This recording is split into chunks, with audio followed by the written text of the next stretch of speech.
guys, I'm going to show you my process again on the emergency camping shelters.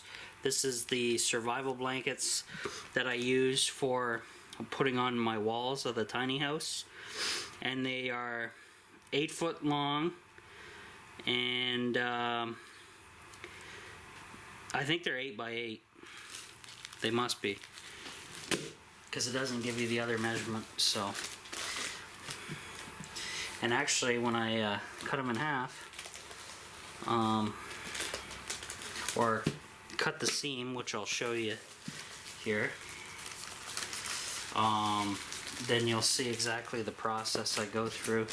And you basically just need a pair of scissors for it. Nothing too exciting. So you unfold it.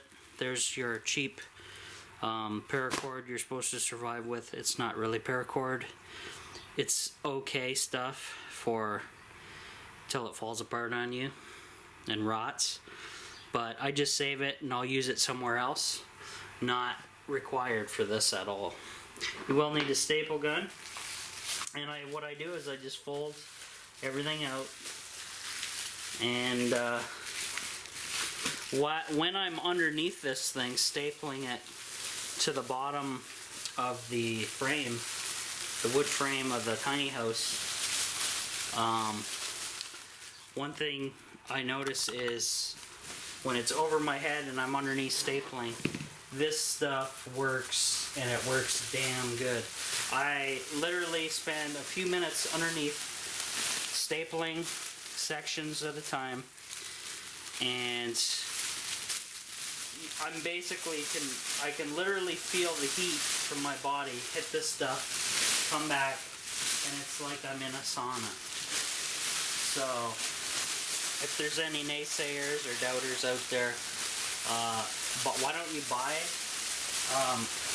a blanket and test it out yourself? Just throw it over your head,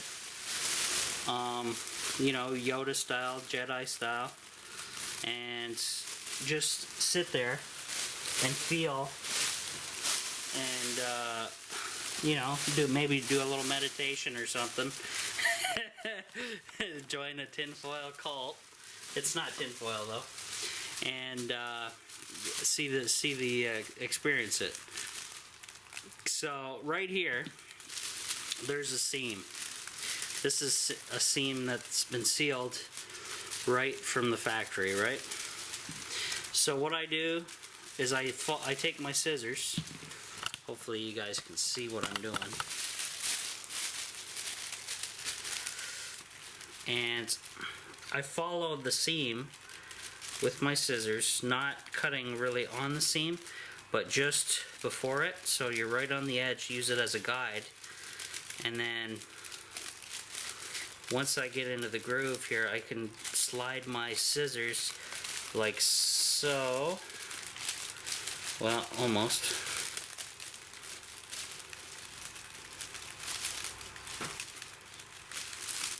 Yep, just want to make sure I'm not cutting through or anything. You're separating the layers from one another, basically, right? And once I get in a groove here, I can basically just slide my friggin' scissors and it'll just split. It'll smoothly cut all the way down, so I don't have to do these little cutting marks. Okay, that one went a little too close, so you just step back. You don't have to be perfect at this. There we go. There, I can slide my scissors, get as far down as I can. There we go. So now you see that it's separated. It originally was like this. Separated it. And you just continue on. And what I do is I fold, let's see. Yeah, you guys can see me. I'm just sitting on the ground. I fold some back and roll it back on top of myself, and then I will continue to cut. Now I gotta aim the camera so you guys can see what I'm doing, and continue along. Nothing very exciting. I usually do this with some music on, or I got the TV on. I got the TV paused right now just to show you this. And it's pretty simple. Once you get to the end, you're done. And then the hard part is putting it up on the wall by yourself. And I think it's best to do it by yourself though, because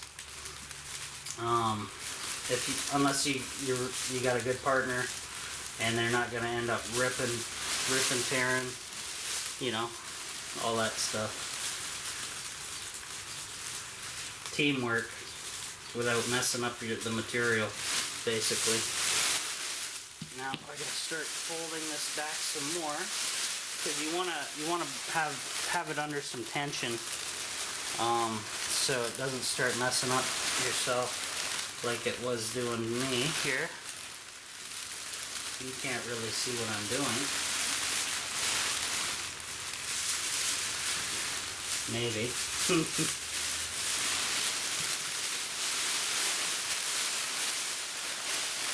Almost to the end. And that'll be it for this thing.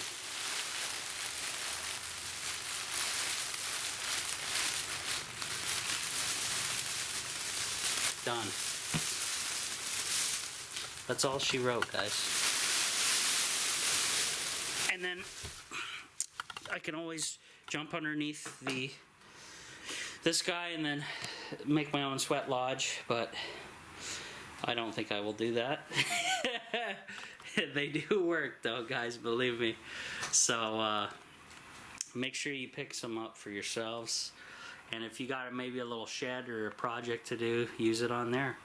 I'm gonna start putting it up on there now, and we'll see you on the next one.